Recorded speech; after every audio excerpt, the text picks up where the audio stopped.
Halo sahabat Yesus Kristus, Shalom Shalom. Sebelum kita merenungkan firman Tuhan dari 2 Samuel 6 tentang peristiwa pemindahan tabut Allah yang dilakukan oleh Raja Daud, sungguh sebuah ide yang cemerlang tetapi Tuhan tidak berkenan karena dia menggunakan kereta untuk pengangkutan tabut perjanjian. Mari kita berdoa. Bapa di sorga, kiranya Engkau mengajar kami mengerti hati Engkau, kehendak-Mu dan melakukannya. Kiranya kami menjadi orang yang bertindak menurut hati dan jiwa Engkau. Jadikanlah kami anak-anak-Mu, milik kesayangan-Mu yang berkenan di hati Engkau. Bimbing kami dengan kebenaran-Mu. Kami berdoa dalam nama Yesus Kristus. Amin. Sahabat Kristus, lembu-lembu yang membawa tabut perjanjian dengan kereta tergelincir. Uza bermaksud baik, dia mengulurkan tangannya untuk menahan tabut perjanjian supaya tidak terjatuh. Sebuah tindakan yang baik, bukan? Namun Tuhan justru murka terhadap Uza dan menewaskannya. Tampaknya Tuhan memang sengaja bermaksud untuk menjatuhkan tabut perjanjiannya sendiri. Tuhan mungkin mau menghajar Daud melalui hal tersebut. Kita mungkin berkata Uza hanya bergerak refleks. Dia hanya melakukan apa yang baik. Well, firman Tuhan di 2 Samuel 6 ayat 7 justru mencatat murka Tuhan pun menyala-nyala. Artinya Tuhan murka besar terhadap Uza.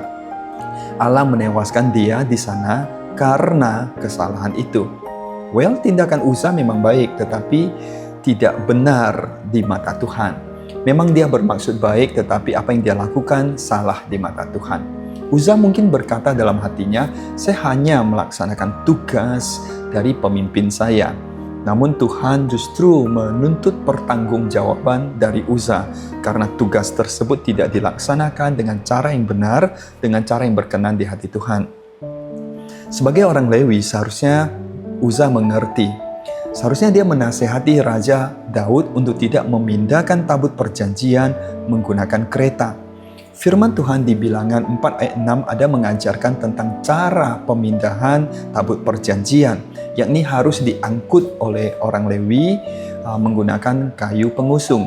Bilangan 4 ayat 15 mengatakan bahwa siapa yang menyentuh barang-barang kudus akan mati. Pernah ketika Daud ingin melakukan sebuah sensus militer, Yoab menasehati Daud untuk tidak melakukan hal itu, sebab hal tersebut salah di mata Tuhan dan ada konsekuensinya. Namun Daud tidak mau mendengarkan Yoab. Dalam hal ini Yoab menjadi tidak bersalah. Justru yang bersalah adalah Daud yang tidak mau mendengarkan. Sebelum kisah pemindahan tabut perjanjian di pasal 6, jika kita perhatikan 2 Samuel pasal 5, kita menemukan Daud selalu meminta petunjuk Tuhan sebelum ia melakukan sesuatu yang penting. Misalnya ada di 2 Samuel 5 ayat 19 dan ayat 23. Namun, entah mengapa, dalam peristiwa pemindahan tabut perjanjian yang sedemikian penting, ia malah tidak meminta petunjuk Tuhan. Ia langsung bertindak. Umumnya kita berpikir, yang penting kan tujuannya tercapai, caranya ya terserah apa saja. Yang penting efektif.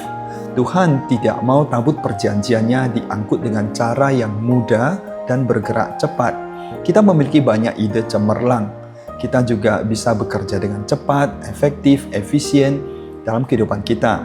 Namun sangatlah penting untuk merenung di hadapan Tuhan, meminta petunjuk Tuhan apakah cara kita berkenan di hatinya.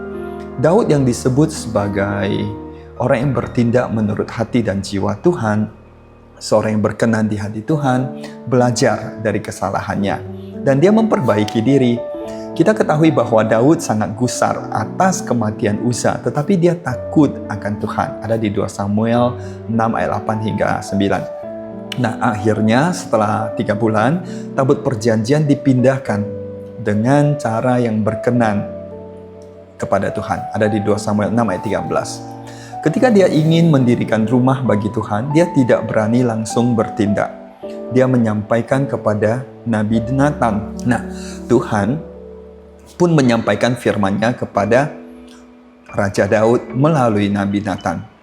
Artinya dalam hal ini Daud belajar dari pengalaman sebelumnya dan dia berjuang atau berusaha melakukan apa yang berkenan di hati Tuhan. Atau belajar dari kesalahannya. Jadi dari teladan Daud ini kiranya kita juga belajar takut akan Tuhan yang melakukan kehendak-Nya. Shalom, shalom. Bye-bye.